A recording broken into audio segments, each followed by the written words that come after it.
Now, some of the mentality that I had from football translated over into the workspace. We worked extremely hard. Sometimes we did 2, 3, 4 workouts. We were putting our body to the test. And when I look at how hard I was working just to get a result, a championship, a ring, I realized that, it can't be as hard as me getting up and being on the phone with customers and doing a little bit of paperwork. Nothing was as hard as what I did at 4 o'clock in the morning in the weight room with my brothers.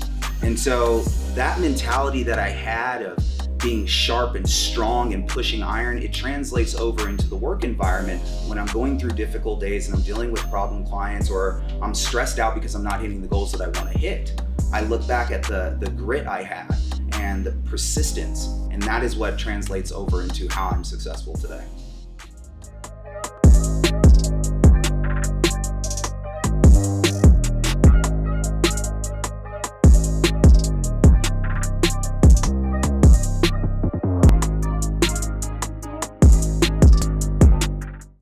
Being at Servite High School, being trained by Troy Thomas, being in a Catholic high school, we were naturally taught, hey, you need to be a leader. You need to be a faith-filled leader, and you need to make other people around you better by the way you carry yourself. Yeah. That naturally went off into college. I was surrounded by other people that didn't have the same upbringing and background as me, right? Mm-hmm. So what did I naturally do? I resorted back to the same things that I learned in high school. Well, Carlton, be the leader. You don't have to partake in all these different things that people are doing, and it'll show. And then people will admire that. And then you can help those people, right? Yeah. Then you start learning new skill sets. Maybe I'm really good at communicating to people, right? Maybe I'm really good at showing other people that I can work out and that I can train, or that I can even learn tax and accounting, right? And so you start to unlock these different skill sets. And so for me now, I want to use my platform and my skill set to help out as many people as possible, because I'm my own person. Even the people I look up to, I see now how they've been able to use their specific skill set and their platform to help out so many people. They don't look like me. They may not have the same color of skin as me, but it doesn't mean they can't create the same impact that I can create.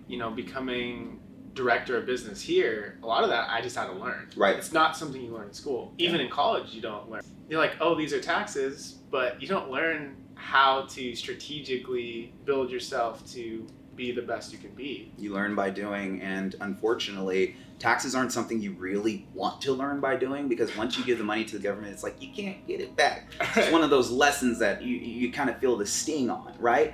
So if you can align yourself with a strategist, or you can learn the tax codes even to a certain extent to just help yourself out by maybe 10% a year, you're getting yourself 10% closer to your financial goals. I started with free education. I did not know I wanted to learn tax and accounting until I knew that I needed to learn tax and accounting. So then I naturally went to free resources, right? I went online and started typing on Google. Then Google led me to YouTube, right? Then YouTube led me to people who are credible in the space of different skills, right? If I want to learn about tax and accounting, there might be someone on YouTube that's an expert about tax and accounting, right? If I want to learn about consulting, if I want to learn about day trading, there are experts online that are willing to share their information, and they're going to give you free information, knowing that they need to give you free information for them to be well known. Yeah. So the first thing you have to do is you need to seek out information.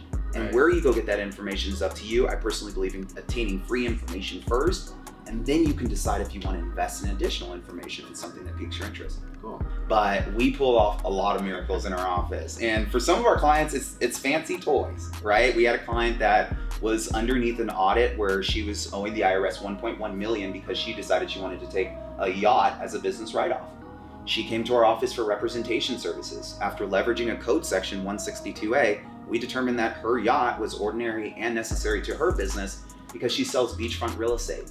Just being able to win her representation case allowed her to be able to claim that yacht on her tax return, and she didn't have to write a check for $1.2 million to the IRS. So you can view it as a miracle, right? Or you cannot view it as a miracle. I viewed it as, hey, my client didn't have to pay that $1 million to the IRS. Yeah. And there's so many little situations that come up like that. Even situations where we're helping out a small-based business owner avoid setting up the wrong corporation, right? I had a client that he had a son that might have a medical condition, and he made a lot of money, and it was going to disqualify his son from being able to receive some of the medical benefits his son was receiving.